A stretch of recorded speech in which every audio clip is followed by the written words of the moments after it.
નમસ્કાર, આપની હળી રહ્યા છો અડીખમ ગુજરાત. આપની સાથે હું છું રાકેશ પંડ્યા. બાલાસિનોર તાલુકાના જનોડ ગામના લીંબચ માતાના મંદિરમાંથી ચાંદીની પાદુકાની ચોરીના કેસમાં શંકાના આધારે પોલીસ સ્ટેશન બોલાવાયેલા ધોરણ 9ના સગીર વિદ્યાર્થી પર પોલીસના કથિત અત્યાચારનો મામલો વધુ ગંભીર બન્યો છે. જિલ્લા પોલીસ વડાએ આ મામલે તટસ્થ તપાસના આદેશ આપ્યા છે. એક તરફ સગીર હોસ્પિટલના બિછાને છે અને બીજી તરફ નેતાઓ વચ્ચે નિવેદનબાજી શરૂ થઈ છે. ત્યારે આ ગરીબ પરિવારને ન્યાય ક્યારે મળશે તે એક મોટો પ્રશ્ન છે. જોકે આ ગંભીર આક્ષેપો વચ્ચે હવે પોલીસે પણ પોતાનો પક્ષ રજૂ કરતા મેડિકલ રિપોર્ટ અને તપાસના તથ્યો ટાંકીને ઘટનામાં નવો વળાંક આપ્યો છે અને જણાવ્યું છે કે સોશિયલ મીડિયા પર અડધું સત્ય રજૂ કરવામાં આવી રહ્યું છે. બીજી તરફ પોલીસના માંડના આક્ષેપો વચ્ચે હવે કિશોરની તબિયત લથડતા તેને તાત્કાલિક બાલાસિનોર સિવિલ હોસ્પિટલમાં દાખલ કરવામાં આવ્યો છે. પૂર્વ ધારાસભ્યની એન્ટ્રી અને તેમના નિવેદનના કારણે આ મામલે રાજકીય ગરમાવો પણ આવી ગયો છે. બાલાસિનોર ખાતે જે રાવળ સમાજના દીકરાનો પ્રશ્ન થયો હતો, જનોડ ગામની ચોરી સંબંધમાં જે પ્રશ્નો થયા હતા, એ સંદર્ભમાં આજે અમે જનોડ ગામની એ દીકરાની મુલાકાત લીધી. બધું તપાસના અંતે અમને એવું લાગે છે કે ગુજરાત સરકારના મુખ્યમંત્રી આદરણીય ભૂપેન્દ્રભાઈ પટેલ સાહેબ અને નાયબ મુખ્યમંત્રી હર્ષભાઈ પટેલ સાહેબ, હર્ષભાઈ સંઘવી સાહેબ, આ સરકાર આ તપાસને અંતે એમણે જિલ્લા પોલીસ વડા સાથે વાત પણ કરી છે. જિલ્લા નાયબ પોલીસ વડાને તપાસ પણ સોંપી છે. મને સરકારમાં વિશ્વાસ છે કે જે કંઈ દોષી થશે એ અધિકારી હશે કે અન્ય કોઈ લોકો હશે, જે દોષી ઠરશે તપાસને અંતે એની સામે સંપૂર્ણપણે આ સરકાર પગલાં લેવાની છે.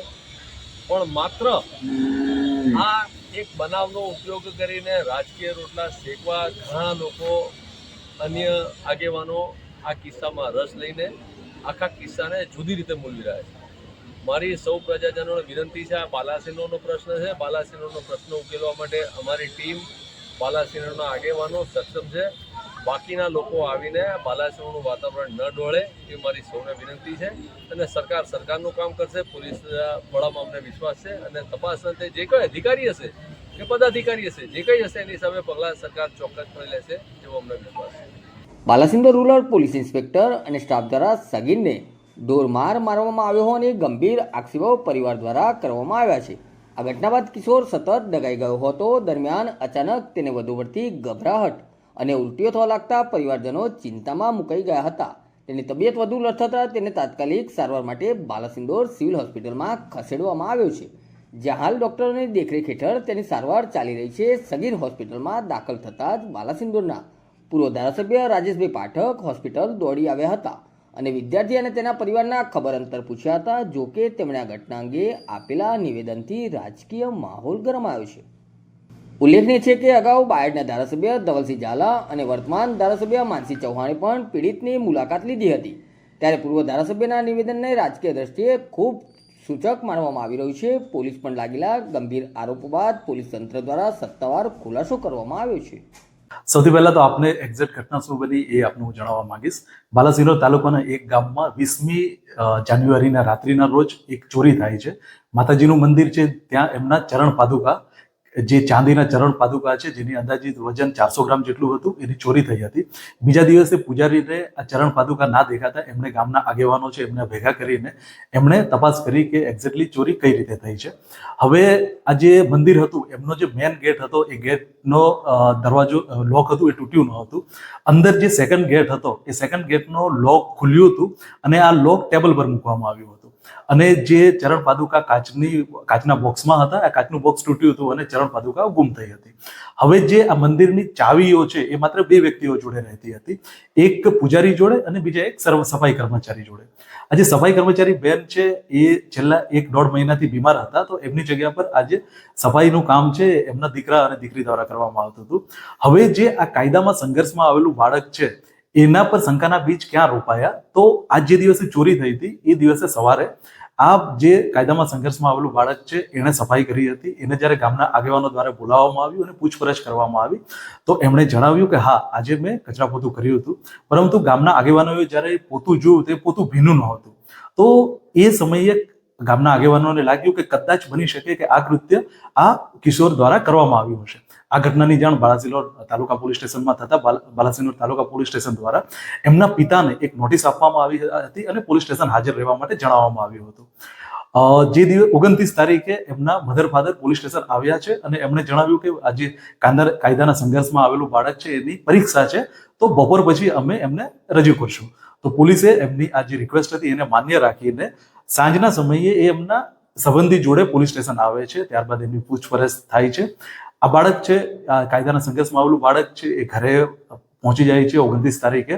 30મી તારીખના રોજ બાલાસિનોર CSCમાં દાખલ થઈ જાય છે, જેમાં આ કાયદાના સંઘર્ષમાં આવેલું બાળક દ્વારા એવો આક્ષેપ કરવામાં આવે છે કે મને PI અને એમના 2 કર્મચારીઓ દ્વારા પટ્ટાથી માર મારવામાં આવ્યો. મેડિકલ રિપોર્ટ આપણને હાથમાં મળી ગયો છે. એમાં એ ક્લિયરલી મેન્શન કરવામાં આવ્યું છે કે કોઈ પણ પ્રકારની બાહ્ય ઈજા નોંધવામાં દેખાતી નહીં. હવે જો આ પ્રકારની કોઈ ઘટના બની હતી તો એમના દ્વારા DYSP અથવા તો SP સરનો સંપર્ક કરવામાં આવ્યો હોત તો આપણે તરત એના સામે એક્શન લઈ શક્યા હોત. એ એમણે પગલું ના ભરીને એમણે સોશિયલ મીડિયા પર અર્ધ સત્ય વાયરલ કર્યું હતું, જેના ભાગરૂપે જિલ્લા પોલીસ વડાએ આ ઘટનાની ગંભીરતાને ધ્યાનમાં રાખીને તાત્કાલિક આની તપાસ DYSP SC/ST સેલને આપી દીધી હતી કે જેથી આ ઘટનામાં કોઈ જવાબદાર અધિકારી કે કર્મચારીઓ હોય તો એમના વિરુદ્ધ પગલાં લઈ શકાય. 30મી તારીખના સાંજે બાયડના ધારાસભ્ય શ્રી ધવલસિંહ ઝાલાનાઓ તેમજ બાલાસિનોરના ધારાસભ્ય શ્રી માનસિંહભાઈ ચૌહાણનાઓ આવા કાયદાના સંઘર્ષમાં આવેલું બાળક છે એના ઘરની મુલાકાત લે છે. ત્યાંથી એમણે વિવિધ અધિકારીઓનો કોલ કર્યા હતા અને ત્યારબાદ મારા દ્વારા પર્સનલી એમની હાજરીમાં બાળકની મુલાકાત લેવામાં આવી. કાયદાના સંઘર્ષમાં આવેલું બાળક જોડે મેં એક્ઝેક્ટલી શું ઘટના બની છે એની પૂરેપૂરી ડિટેલ લીધી અને ત્યાર પછી એમના ફાધર દ્વારા એમની એક અરજી તાત્કાલિક લેવામાં આવી અને પછી તપાસ કરવામાં આવી. આપના માધ્યમથી હું એ પણ લોકોને જણાવવા માંગીશ કે સોશિયલ મીડિયા પર વાયરલ થયેલ અર્ધ સત્યને લઈને આપ આપનો ઓપિનિયન ના બનાવી લો. આ એક જિલ્લો છે કે જેમાં જો પોલીસની બેદરકારી આવી છે તો જેની જિલ્લા ટ્રાન્સફર પર થઈ છે. સાથોસાથ જો પોલીસની ગુનાહિત પ્રવૃત્તિમાં સંડોવણી આવી છે તો એમના સામે FIR પણ થઈ છે. તો પોલીસની એ ફરજ છે કે કોઈ પણ કોગ્નિઝેબલ ગુનો બને તે તાત્કાલિક FIR દાખલ કરવી. પરંતુ આ એક તપાસ ચાલુ હતી અને આ જે બાળક હતું એ કાયદાના સંઘર્ષમાં આવેલું બાળક હતું અને ચોરીના આરોપમાં એ શકમન તરીકે ઉભરી આવ્યું હતું અને એના ભાગરૂપે એની તપાસ થઈ હતી.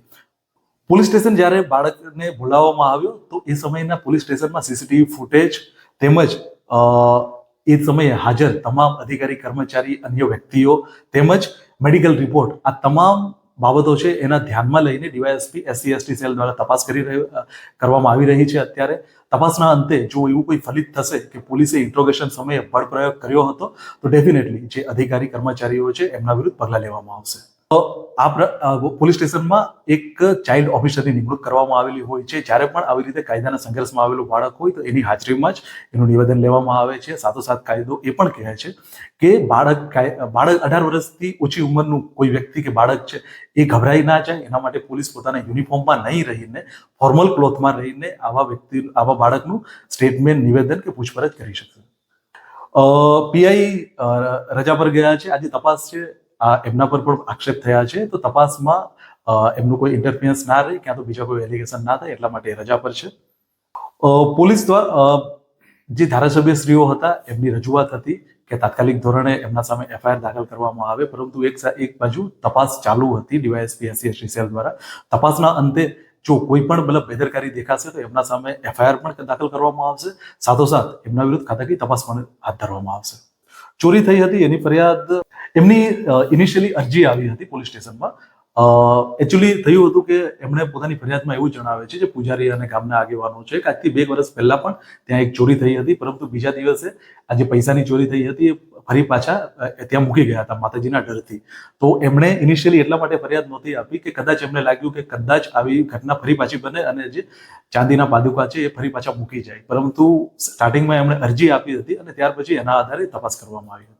એ પણ એક તપાસનો મુદ્દો છે. DYSP SC/ST સેલ દ્વારા આ તમામ મુદ્દાઓ આવરી લેવામાં આવશે અને એમાં જો પ્રોસિજર લેપ્સ થઈ છે તો એના સામે પણ એ બેદરકારી પુરવાર કરીને એમના સામે એક્શન લેવામાં આવશે. આપણે મેં શરૂઆતમાં જ વાત કરી, તમામ CCTV ત્યાં હાજર વ્યક્તિઓ હતા કે આ ઘટનામાં સંકળાયેલા વ્યક્તિઓ તમામના નિવેદન લેવામાં આવશે. જો ડોક્ટર છે એમના જોડે સારવાર કરવામાં આવી છે એમનું નિવેદન, એમના મેડિકલ રિપોર્ટ, તમામ એંગલ આમાં આવરી લેવામાં આવશે.